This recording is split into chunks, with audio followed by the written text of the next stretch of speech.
अस्सलाम वालेकुम, आप देख रहे हैं के न्यूज एचडी में हूं हारिस अली शाह गिलानी। चलते हैं आज की हम खबरों की तरफ। ले जाने A जाना quality product by Khadim's Milk Foods, का Sahiwal. है ज़माना। रुक करेंगे कराची का, जहां से रिपोर्ट कर रही हैं हमारी लेडी रिपोर्टर अरूज खान। पहले अवाम पर जुल्म के पहाड़ तोड़े जा रहे हैं और आवाज बुलंद करने पर गिरफ्तारियां और बदतरीन शेलिंग। इतवार के रोज कराची में महंगाई के खिलाफ एहतजाज के जुर्म में दर्ज और निर्जी थाने के एफआईआर में पीटीआई सिंध के सदर हलीम आदिल शेख की जमानत मंजूर।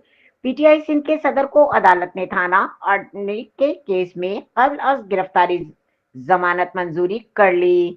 अदालत ने 10,000 रुपए की मुचलकों के एवज जमानत मंजूर की। केस में पीटीआई सिंध के सदर हलीम आदिल शेख का नाम एहतजाज की सरबराही करने पर डाला गया था। अदालत का मैदान थाना के केस में पुलिस को हलीम आदिल शेख को गिरफ्तार न करने का हुक्म। हलीम आदिल शेख को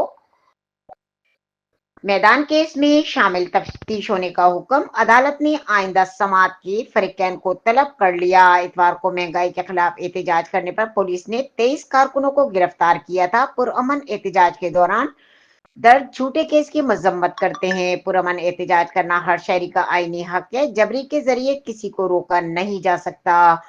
मुल्क में इस वक्त महंगाई बुलंद तरीन सतह पर पहुंच गई है। अवाम अगर महंगाई के खिलाफ प्रेस क्लब पर एहतजाज करने आती है तो उन्हें ताकत के जोर पर रोका जा रहा है। फस्तायत का डट कर मुकाबला करेंगे। अवाम के हुकूक की जंग जारी रहेगी।